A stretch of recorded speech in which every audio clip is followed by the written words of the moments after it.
Hong Kong has announced a complete suspension of its goods-based postal services to the United States, escalating tensions in the ongoing economic standoff between China and the U.S.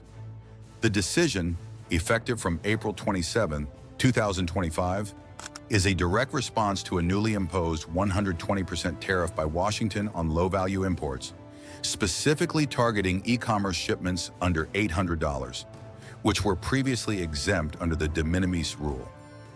This change doesn't just affect businesses.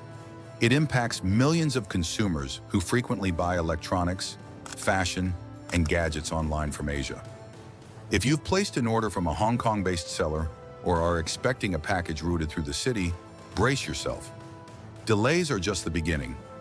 A representative from Hong Kong Post stated bluntly that they would not collect tariffs on behalf of the U.S. government, calling the policy exploitative and unreasonable. From now on, only documents, no packages, no goods, will be accepted for mail to the U.S.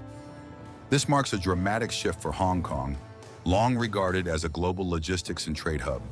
And the ramifications go far beyond the postal service.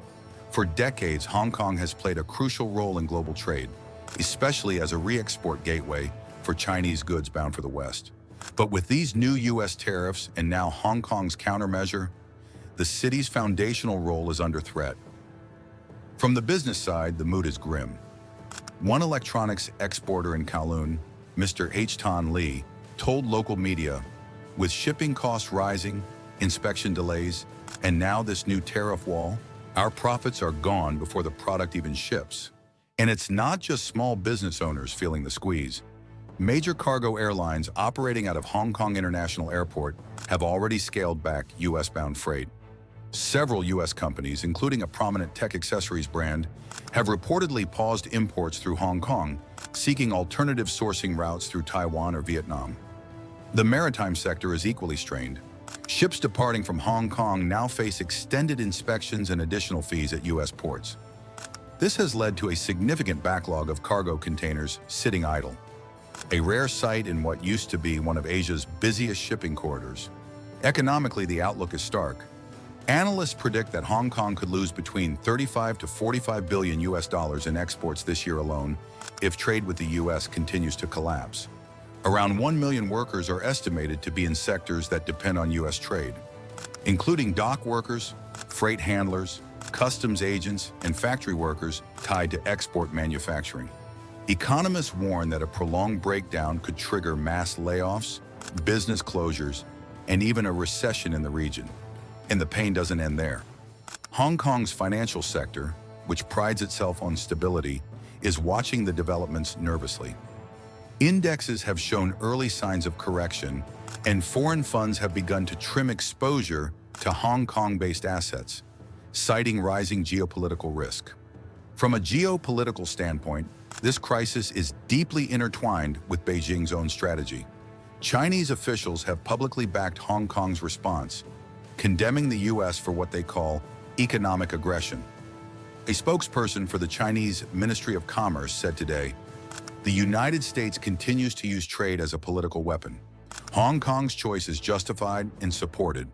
Behind closed doors, there's growing speculation that this postal service suspension was encouraged by Beijing as a show of strength, signaling that economic pressure from Washington will be met with resistance, not retreat.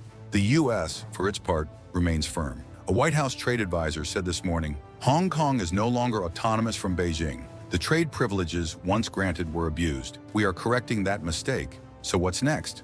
With both sides digging in, a diplomatic breakthrough seems unlikely in the short term. Some observers warn that this postal standoff could become a test case for even broader trade disengagement between the U.S. and China, with Hong Kong caught directly in the middle. Alternatives, such as rerouting goods through third countries, come with high costs and legal risks, and for many businesses, that's simply not viable. Hong Kong now faces a critical 3-month window. If this standoff continues through the summer, the consequences could be irreversible. Job losses, a weakened economy, and increased dependence on Beijing politically and economically. In the end, Hong Kong's suspension of postal goods to the U.S. is more than a logistics update. It's a symbol of a deepening divide in the global economy, a confrontation with roots in politics, power, and identity. Whether this move will serve as a catalyst for compromise or a flashpoint for further escalation remains to be seen. But one thing is clear, this trade route, once a bridge between East and West, now looks more like a battlefield. Let us know your thoughts in the comments. Is Hong Kong's move a bold stand or an economic risk too far? And how should global trade adapt to this new era of fractured alliances? Don't forget to like, subscribe, and stay tuned because this story is far from over.